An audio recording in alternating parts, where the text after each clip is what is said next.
Hello बच्चों। आज मैं आपके लिए लेके आया हूँ क्लास 12th फिजिक्स के बहुत ही इंपॉर्टेंट चैप्टर करंट इलेक्ट्रिसिटी का लेक्चर नंबर 6। और इस लेक्चर में हम लोग जानेंगे कॉम्बिनेशन ऑफ रेसिस्टेंस के बारे में। ठीक है ना, कि आखिर जब बहुत सारे प्रतिरोध को दे दिया गया हो और उन लोगों को आखिर हम लोग कंबाइन कर रहे हो या कंबाइन करना चाहते हो तो किस तरह से कंबाइन कर सकते हैं, और कॉम्बिनेशन का जो नाम होता है आखिर वो होता क्या है। तो चलिए हम लोग बढ़ते हैं।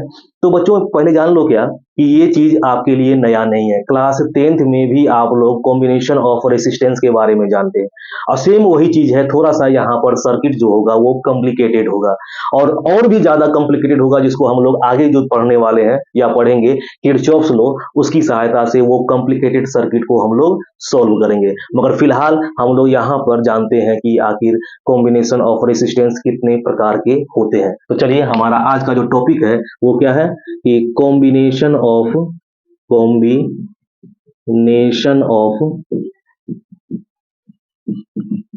रेसिस्टेंस, प्रतिरोधों का संयोजन, प्रतिरोधों का संयोजन। तो बच्चों हम लोगों का जो पहला प्रतिरोध होता है या प्रतिरोध का जो संयोजन का जो पहला टाइप हम लोग जो देखने वाले हैं वो होता क्या है कि श्रेणी क्रम संयोजन। श्रेणी क्रम संयोजन, ये जब सारे प्रतिरोध को सीरीज में कनेक्ट कर दें, सीरीज कॉम्बिनेशन। ठीक है ना। तो जो पहला है हमारा कॉम्बिनेशन क्या है वो कि सीरीज कॉम्बिनेशन, श्रेणी क्रम संयोजन। ठीक है ना। ये कहा किसे जाता है, आखिर हम किस प्रकार के संयोजन को सीरीज कॉम्बिनेशन कहेंगे, श्रेणी क्रम संयोजन कहेंगे। तो देख लीजिए क्या कि मान लिया जाए क्या कि हम दो तीन प्रतिरोध ले रहे हैं, ये प्रतिरोध का सिंबल है ना, दो तीन प्रतिरोध ले रहे हैं। ये पहले प्रतिरोध का मान लेते हैं पहला सिरा, ये दूसरा सिरा, दूसरे प्रतिरोध का पहला सिरा और ये दूसरा सिरा, ये तीसरे प्रतिरोध का पहला सिरा और दूसरा सिरा। तो देखिए सीरीज किसको कहते हैं कि यदि पहले प्रतिरोध के दूसरे क्या छोर को, दूसरे सिरा को दूसरे प्रतिरोध के पहले सिरा से, देखिए तो पहला प्रतिरोध है उसका दूसरा सिरा, दूसरा प्रतिरोध है उसके पहला सिरा से कंबाइन है, फिर दूसरे प्रतिरोध का दूसरा सिरा और तीसरे प्रतिरोध के पहले सिरा से कंबाइन है, फिर तीसरे प्रतिरोध का दूसरा सिरा चौथे प्रतिरोध के पहले सिरे से कंबाइन होगा। यानी इसी तरह से आगे हम करेक्ट करते रहे तो इस तरह का जो कॉम्बिनेशन है वो क्या कहा जाएगा, श्रेणी क्रम संयोजन। तो अगर आपसे पूछा जाए कि श्रेणी क्रम संयोजन किसे कहते हैं तो आप लोग क्या बोलेंगे कि ऐसा संयोजन जिसमें पहले प्रतिरोध का दूसरा सिरा दूसरे प्रतिरोध के पहले सिरा से, कोमा दूसरे प्रतिरोध का दूसरा सिरा तीसरे प्रतिरोध के पहले सिरा से, और इस प्रकार आगे भी कनेक्शन क्रम जारी रहे तो इस प्रकार का जो संयोजन है वो क्या कहलाता है, श्रेणी क्रम संयोजन कहा जाता है। A combination in which second terminal of first resistance is connected with first terminal of second resistance, comma, and second terminal of second resistance is connected with first terminal of third resistance and so on, then this type of connection या combination is known as series combination। ठीक है ना। चलिए ये तो था आपका क्या कि सीरीज कॉम्बिनेशन। ठीक है ना। इसको आप लोग ये समझना हो तो केवल फिगर से भी जो है ना, जैसे क्या कि सीरीज कॉम्बिनेशन है तो इतना डेफिनेशन वगैरह लिखने की आवश्यकता नहीं है, केवल इसको ऐसे समझ लीजिए। जब एक ही तार में बहुत सारा प्रतिरोध जुड़ा हुआ हो, एक ही लाइन में, तार नहीं कहिए, तार तो ऑलरेडी एक प्रतिरोध है ही, कि एक ही लाइन में जब बहुत सारा रेसिस्टेंस हो तो इस तरह के कॉम्बिनेशन को हम लोग क्या कहते हैं, सीरीज कॉम्बिनेशन कहते हैं। चलिए उसके बाद हम लोग आगे बढ़ते हैं। सेकेंड वाला क्या है, तो सेकेंड वाला है आपका पैरेलल कॉम्बिनेशन, यानी क्या, समांतर क्रम संयोजन। तो सेकेंड लेकर चल रहे हैं क्या कि पैरेलल कॉम्बिनेशन, कॉम्बिनेशन हिंदी में क्या, समांतर क्रम, समांतर क्रम संयोजन, या इसी को हम लोग पार्श्व क्रम संयोजन भी कहते हैं, पार्श्व क्रम संयोजन भी कहते हैं, समांतर क्रम संयोजन या पार्श्व क्रम संयोजन। अब इसमें होता क्या है, क्या करते हैं, तो बहुत सारा प्रतिरोध यानी कि दो या दो से अधिक प्रतिरोध इस प्रकार कनेक्टेड हो कि सभी प्रतिरोधों का एक सिरा एक साथ और दूसरा सिरा एक साथ कनेक्टेड हो, तो इस तरह के कॉम्बिनेशन को क्या कहेंगे हम लोग, समांतर क्रम संयोजन कहेंगे, पैरेलल कॉम्बिनेशन में कनेक्टेड कहेंगे। ठीक है ना, याद रहेगा, समांतर क्रम सभी प्रतिरोधों का एक सिरा एक साथ और दूसरा सिरा एक साथ कनेक्टेड हो। सीरीज में क्या कि पहले प्रतिरोध का दूसरा, दूसरे प्रतिरोध का पहला, दूसरे प्रतिरोध का दूसरा, तीसरे प्रतिरोध का पहला, ऐसे कनेक्टेड हो, सीरीज कॉम्बिनेशन। ठीक है ना। ये अब यहां पर क्वेश्चन उठता है क्या कि मान लिया जाए क्या कि दोनों से अगर एक एक source of electricity cell connect कर दिया जाए, बैटरी को कनेक्ट कर दें, तो धारा किसमें, कौन से कॉम्बिनेशन में धारा बढ़ता है, कौन से कॉम्बिनेशन में वोल्टेज बढ़ता है, ये सब ऑब्जेक्टिव में पूछा जाता है। तो चलिए हम लोग देखते हैं कि मान लिया जाए कि इसमें कौन से में श्रेणी क्रम वाले में एक बैटरी हम यहाँ ऐसे कनेक्ट कर दें। ठीक है, तो चलिए देखिए यहाँ पे बैटरी कनेक्ट हुआ, धारा निकला आई आई आई, यहाँ इस प्रतिरोध में धारा आई इन किया, आगे निकला करंट, इसके लिए भी वही धारा अवेलेबल है, फिर आगे धारा बढ़ा, इस रास्ते के लिए भी वही धारा अवेलेबल है। यानी आप क्या देख रहे हैं, आई फाइनली बैटरी में इन कर गया। और आप देख रहे हैं क्या कि सीरीज में अगर प्रतिरोध कनेक्टेड है तो प्रत्येक प्रतिरोध से जो धारा का मान है वो क्या है, सेम है। तो क्या कह सकते हैं कि in series current is same, किसमें, इन ऑल रेसिस्टेंसेस, सभी प्रतिरोधों में धारा का मान क्या होगा, सेम होगा। कौन से कॉम्बिनेशन में, सीरीज कॉम्बिनेशन में। ठीक है, मगर बैटरी जो जोड़े हुए हैं उसका जो पोटेंशियल V है वो क्या होगा, तो देख लीजिए V यानी एक प्रकार का energy, work done in bringing unit positive charge from infinity to some point. ठीक है, किसी पॉइंट पर ये वर्क डन यानी एनर्जी है, ये गया गया गया गया, इस एनर्जी का कुछ यूज ये किया, ये वाला प्रतिरोध, रिमेनिंग आगे गया, कुछ ये यूज किया, बाकी बचा हुआ वाला ये यूज किया। यानी क्या कहने का मतलब है कि वोल्टेज जो वो सब में सेम नहीं होगा, वो डिपेंड हो सकता है कि सब में सेम भी हो मगर इसके बराबर नहीं होगा।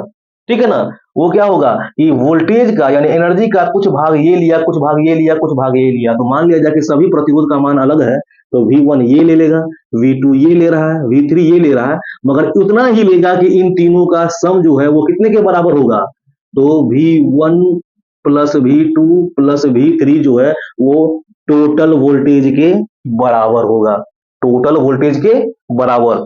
एक बार फिर से कि श्रेणी क्रम में हम लोग करंट को सेम दिखा चुके हैं क्योंकि रास्ता एक ही है और जब एक ही रास्ता है तो उतना ही धारा हमारा निकलेगा।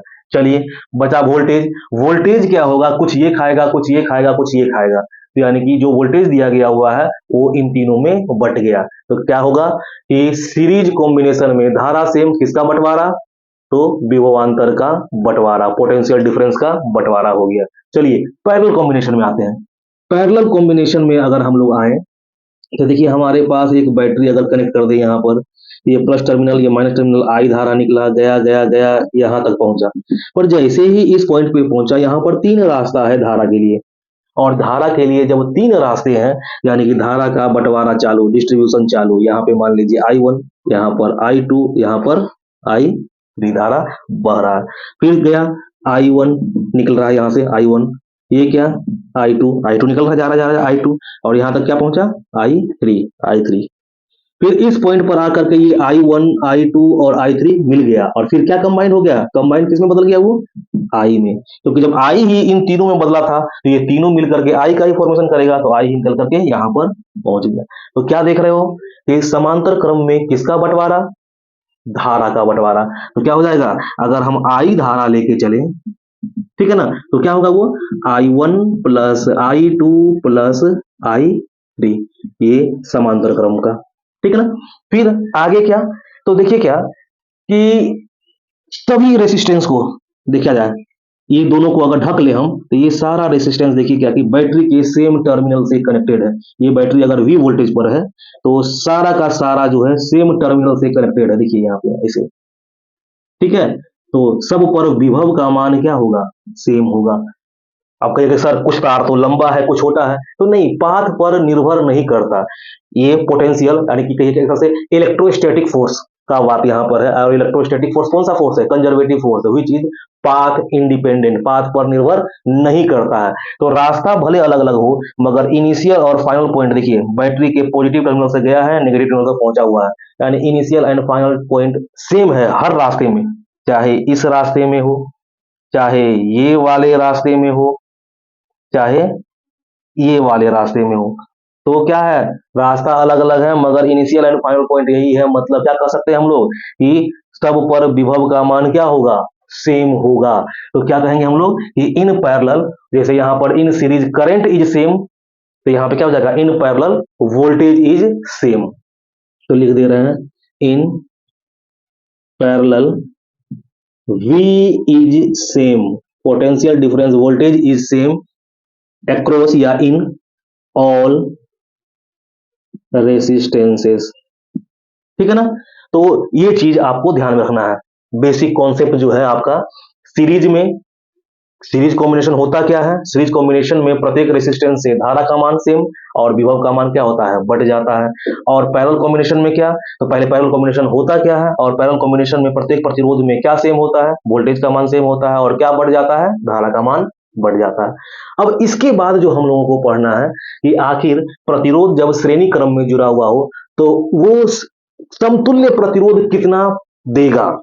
वो जितना भी प्रतिरोध, मान लीजिए 5 प्रतिरोध है, तो आखिर वो सर्किट का इक्विवेलेंट रेसिस्टेंस कितना होगा। उसी तरह से समांतर में अगर बहुत सारा प्रतिरोध जुड़ा हुआ हो तो उसका समतुल्य प्रतिरोध क्या होगा। तो इसके लिए अब हम लोग फॉर्मूला को डिराइव करेंगे। और फॉर्मूला को डिराइव करने के लिए एक बात ध्यान रखिए क्या, कि जिस कॉम्बिनेशन में जो बढ़ता है उसी को हम लोग लेकर के चलेंगे, इक्वेशन तैयार करेंगे। ठीक ना? फिर से एक बार, जो सेम रहता है उससे हम समीकरण तैयार नहीं करेंगे। समीकरण किसे तैयार करेंगे? जो बढ़ता है। जैसे सीरीज कॉम्बिनेशन में क्या बढ़ रहा है? वोल्टेज, वोल्टेज को लेकर चलेंगे। पैरेलल कॉम्बिनेशन में क्या बढ़ता है? करंट, करंट को लेकर चलेंगे। तो चलिए पहले इसको नोट कर लीजिए।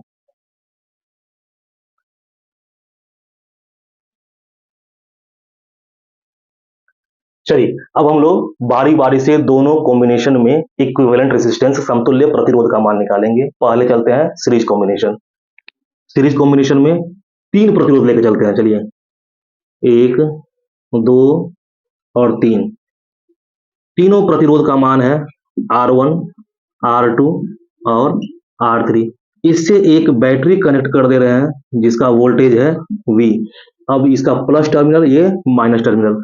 धारा कितना देगा? तो मान लीजिए I। तो प्रत्येक प्रतिरोध से कितना धारा बहा? I, I, I, और धारा यहां से यहां निकल गया, यहां तक पहुंच गया I धारा। फिर क्या बढ़ता है सीरीज कॉम्बिनेशन में? वोल्टेज। तो इस पर मान लीजिए वोल्टेज V1, इस पर वोल्टेज V2 और इस पर वोल्टेज V3। समतुल्य प्रतिरोध निकालने के लिए हम बताएंगे थोड़ी देर पहले कि क्या लेके चलना है। तो जो बढ़ता है उसी का समीकरण लेकर चलना है। क्या बढ़ रहा है? V। तो V का समीकरण लेकर चलना है। V इज इक्वल टू क्या? तो V बढ़ रहा है V1 में, V2 में और V3 में, लेकर चल दिया गया। यहाँ पर है ये कुल वोल्टेज, और ये V1, V2 और V3 किस पर का वोल्टेज? प्रतिरोध पर का वोल्टेज। जब कुल वोल्टेज है तो अब हम ओम्स लॉ लगाएंगे। तो V बराबर होता है IR। तो V बराबर IR मतलब कुल वोल्टेज मतलब कुल धारा बटा कुल प्रतिरोध। तो यही R इक्विवेलेंट, ये V बराबर हो गया, बराबर V1 यानी कि पहला प्रतिरोध के लिए। तो पहला प्रतिरोध में धारा कितना? I, और प्रतिरोध कितना है? R1। तो क्या हो जाएगा? I R1 प्लस V2, इधर क्या? धारा I और प्रतिरोध कितना? R2। फिर तीसरा के लिए I R3, I R3। क्या कैसे लिख रहे हैं हम लोग? तो वही ओम्स लॉ से V बराबर IR, ब्रैकेट में मैं भी लिख भी दे रहा हूं किससे? तो फ्रॉम ओम्स लॉ। ठीक है ना? चलिए, I R इक्विवेलेंट बराबर I कॉमन, ब्रैकेट में क्या बचा? R1 plus R2 plus R3। I और I कट गया, क्या बचा यहाँ पे? तो R इक्विवेलेंट बराबर R1 plus R2 plus R3। ठीक है ना?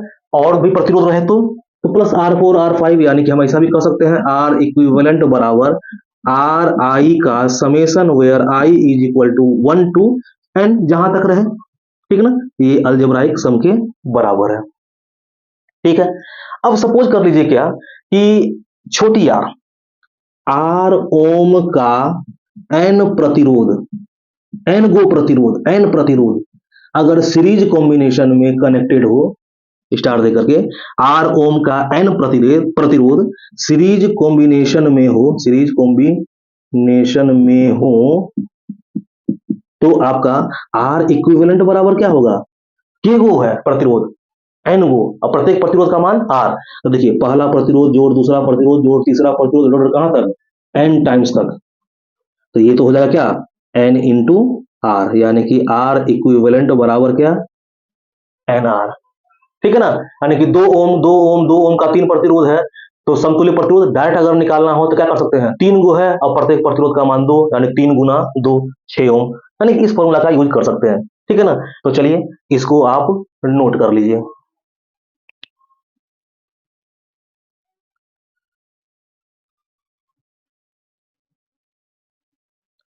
चलिए अब हम लोग अगले कॉम्बिनेशन यानी कि पैरेलल कॉम्बिनेशन पे चलते हैं कि अगर पैरेलल कॉम्बिनेशन में प्रतिरोधों का संयोजन हो तो समतुल्य प्रतिरोध कैसे निकालते हैं।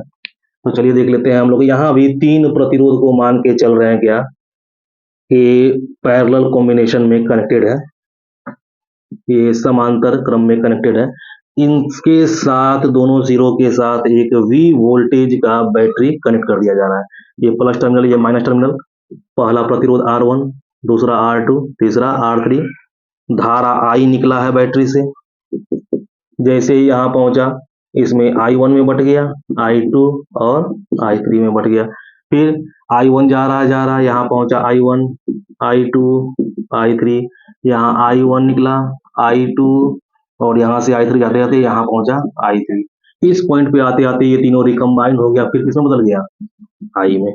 ठीक है ना, वोल्टेज जो कि प्रत्येक प्रतिरोध बैटरी के सेम टर्मिनल से कनेक्टेड है और पहले भी बताया गया है कि समांतर क्रम में वोल्टेज सेम होता है, तो V का मान सब में सेम होगा।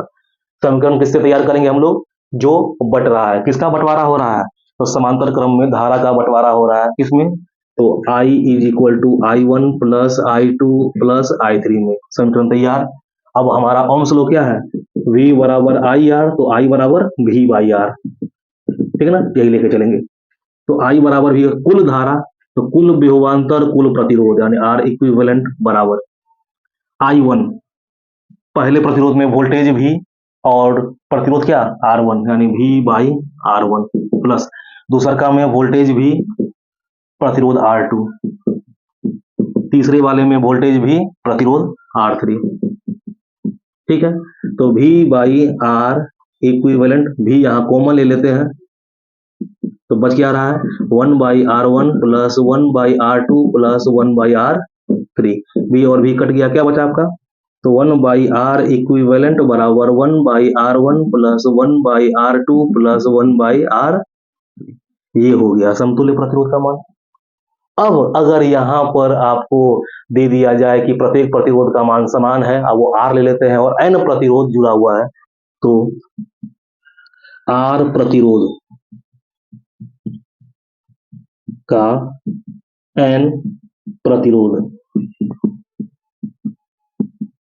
R प्रतिरोध का N प्रतिरोधक समांतर क्रम में हो, तो समांतर क्रम में हो तो क्या होगा, तो समतुल्य प्रतिरोध कैसे निकलेंगे, 1/R इक्विवेलेंट बराबर 1/R plus 1/R plus 1/R, कितना टाइम्स है, तो N को जुड़ा हुआ है यानी कि N तक लिखेंगे।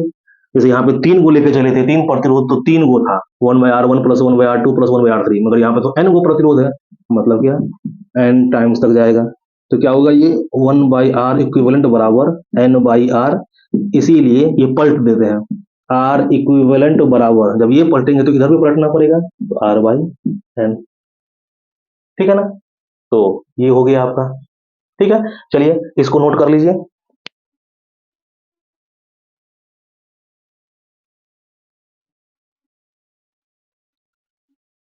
चलिए अब हम लोग आगे बढ़ते हैं, देखिए क्या कि हम लोग सीरीज में समतुल्य प्रतिरोध का मान निकाले हुए हैं क्या, तो R is equal to R1 plus R2 plus R3 plus dot dot, या अगर N प्रतिरोध समान मात्रा का हो, यानी कि R ओम का N प्रतिरोध हो और सीरीज कॉम्बिनेशन में कनेक्टेड हो, तो R बराबर क्या होगा, N R। ठीक है ना, ये पहला और ये दूसरा फॉर्मूला। अब आते हैं पैरेलल में। पैरेलल में हम लोगों ने क्या देखा, तो 1/R इक्विवेलेंट बराबर 1/R1 plus 1/R2 plus 1/R3 dot dot. फिर सेम वही कि R ओम का N प्रतिरोध यदि समांतर क्रम में जुड़ा हुआ हो तो समतुल्य प्रतिरोध जो होगा वो कितने के बराबर होगा, R/N के बराबर होगा। ये हम लोग निकाल चुके हैं। ठीक है ना। अब देखिए क्या कि समतुल्य प्रतिरोध प्रत्येक प्रतिरोध के n गुना के बराबर, यानी समतुल्य प्रतिरोध प्रत्येक प्रतिरोध से ज्यादा है। जैसे कि अगर मान लिया जाए कि 2 ओम का 2 प्रतिरोध श्रेणी क्रम में जुड़ा हुआ है तो समतुल्य प्रतिरोध कितना होगा, 4। 4 तो प्रत्येक प्रतिरोध मतलब 2 से ज्यादा है। मगर यहां पर देखिए क्या, 2 ओम का 2 प्रतिरोध यदि समांतर क्रम में जुड़ा हुआ हो तो क्या होगा कि समांतर क्रम में जुड़ा हुआ हो तो समतुल्य प्रतिरोध जो होगा वो क्या होगा, प्रत्येक प्रतिरोध यानी कि 2 बटा कितना प्रतिरोध, 2 को प्रतिरोध यानी क्या, 1 आएगा। यानी कि समतुल्य प्रतिरोध का मान प्रत्येक प्रतिरोध से क्या हो रहा है, कम हो रहा है। ठीक है ना। एक बार फिर से कि श्रेणी क्रम में अगर बहुत सारे प्रतिरोध जुड़े हुए हैं तो समतुल्य प्रतिरोध का मान प्रत्येक प्रतिरोध से क्या होता है, ज्यादा होता है। जबकि समांतर क्रम में क्या होता है, समतुल्य प्रतिरोध का मान प्रत्येक प्रतिरोध से कम होता है। इसको नोट कर लीजिएगा। ठीक है ना, हम यहाँ पर लिख भी दे रहे हैं कि R इक्विवेलेंट जो होगा वो क्या होगा, greater than each resistance, greater than each resistance होगा, प्रत्येक प्रतिरोध से ज्यादा होगा। जबकि समांतर क्रम में क्या, तो R इक्विवेलेंट जो होगा वो लेस देन ईच रेसिस्टेंस होगा, लेस देन ईच रेसिस्टेंस होगा। ठीक है ना। इसीलिए कहा जाता है क्या कि अगर आपको कम प्रतिरोध को कम कर देना है तो समांतर क्रम में जोड़ दीजिए, कम अपने आप हो जाएगा। और अगर ज्यादा प्रतिरोध करना है तो सीरीज कनेक्शन में कर दीजिए। ठीक। फिर उसके बाद एक हम इन दोनों को, ये दोनों रिलेशन को कंबाइंड करके एक लिखना चाहेगा कि मान लिया जाएगी R ओम का N प्रतिरोध पहले श्रेणी क्रम में और फिर समांतर क्रम में जुड़ा हुआ हो, समांतर क्रम में जुड़ा हो तो उनके समतुल्य प्रतिरोध का अनुपात क्या होगा, तो उनके समतुल्य प्रतिरोध का अनुपात क्या होगा। ठीक है ना। चलिए क्वेश्चन मार्क यहाँ पे। तो पहले देखिए कि R ओम का N प्रतिरोध है तो उसका समतुल्य प्रतिरोध कितना होगा, तो RS सीरीज लिख देते हैं, समतुल्य किसमें, सीरीज में कितना होगा, तो NR के बराबर। ठीक है ना। और अगर वही फिर समांतर क्रम में जोड़ दें तो समतुल्य प्रतिरोध यानी कि R पैरेलल बराबर क्या, तो R पैरेलल बराबर R/N। ठीक है ना। यहाँ पे भागा होता है, यहाँ पे प्रतिरोध की संख्या से मल्टीप्लाई। अब इन दोनों का अनुपात मांग रहा है, मतलब क्या, RS/RP मांगा जा रहा है। तो क्या हो जाएगा, RS बराबर NR और RP बराबर क्या, R/N। सोल्व कर रहे हैं, ये N ऊपर भागेगा और R नीचे रहेगा, R और R कट गया, क्या बचा आपका, N²। मतलब क्या कि RS बटा RP बराबर N² होगा। ये भी आप ऑब्जेक्टिव की तरह यूज कर सकते हैं, या कोई अगर न्यूमेरिकल हो तो डायरेक्ट ट्रिक की तरह यूज कर सकते हैं। क्या है यह ट्रिक, तो अगर R ओम का N प्रतिरोध को पहले सीरीज कॉम्बिनेशन में कनेक्ट कर दें या फिर पैरेलल कॉम्बिनेशन में कनेक्ट करें तो उनका जो इक्विवेलेंट रेजिस्टेंस होगा सीरीज का और पैरेलल का, उन दोनों का रेशियो कितना होगा, तो RS/RB बराबर क्या होगा, N², जहां N क्या है, तो प्रतिरोधों की संख्या। ठीक है ना। तो चलिए कुछ और भी न्यूमेरिकल्स हम लोग देखेंगे अगले लेक्चर में। फिलहाल आज के लिए इतना ही, इसको नोट कर लीजिएगा। Thank you.